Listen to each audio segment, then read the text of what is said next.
Eight years ago, I was drawn to the mysterious Amazon and made a documentary about a tribe defending their ancestral territory against oil companies.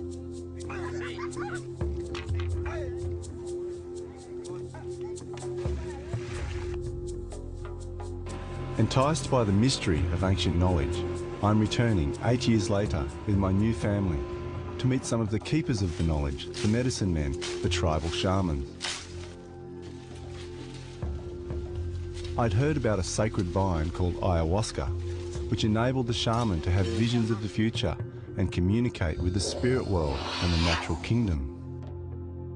I knew that historically, altered states of consciousness have been an integral part of many cultures, and in tribal societies, these states have often been induced by taking hallucinogenic plants, with the shaman acting as the spiritual guide.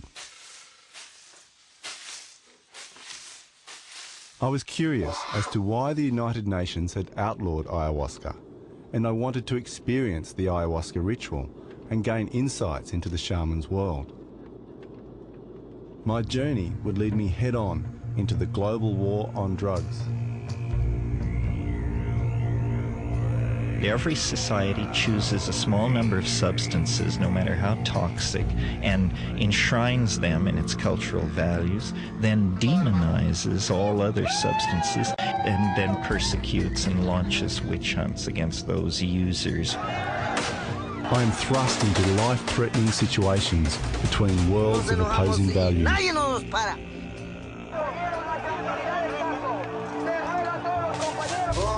And I experience realities I never even dreamed of.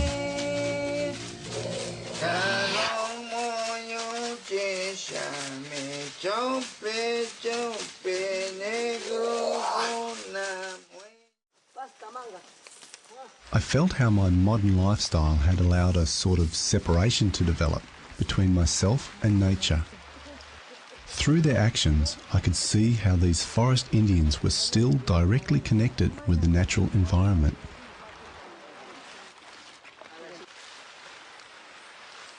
I felt like I had journeyed back in time. I felt privileged to be able to participate in this ancient ritual.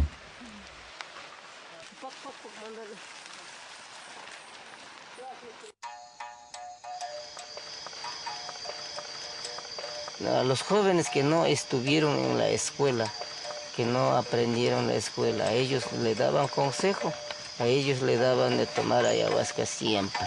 No es droga, sino es para conocer visión.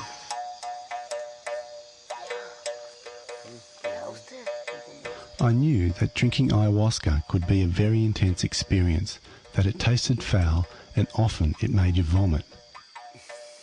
I was feeling apprehensive about how it would affect me.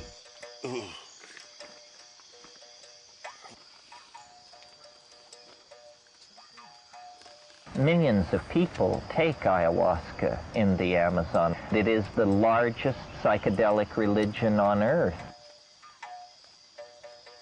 The waking world and the world of the dream become one.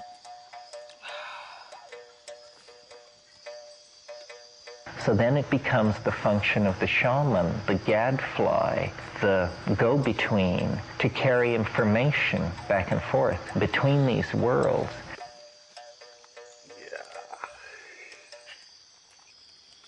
Everything sounds really loud and alive. It feels like the whole forest and everything in it is aware that we're here drinking ayahuasca.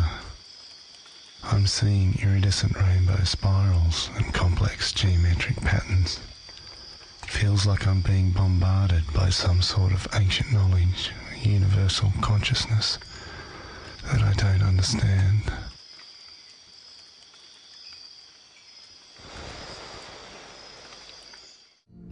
In Ecuador, thousands of people were evacuated as a number of volcanoes began to violently erupt.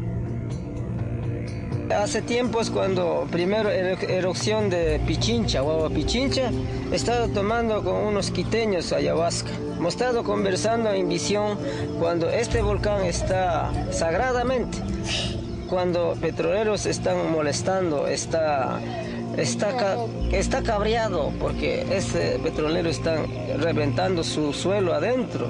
Entonces el volcán está cabreado porque no están portando bien la naturaleza.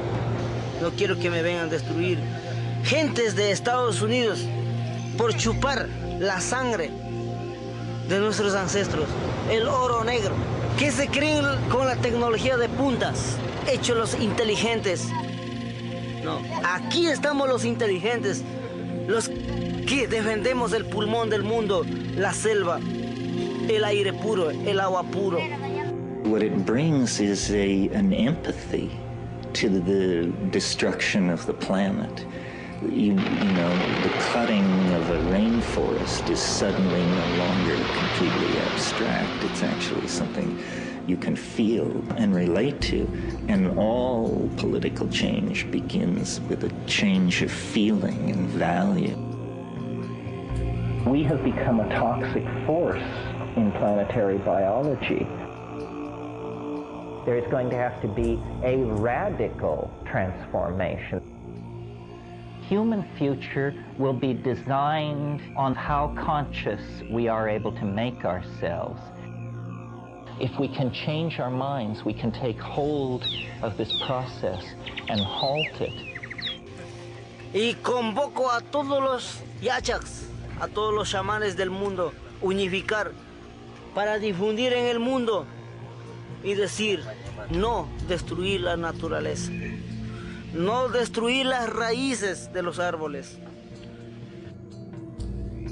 My journey into this mysterious world of the shamans of the Amazon lasted 3 years.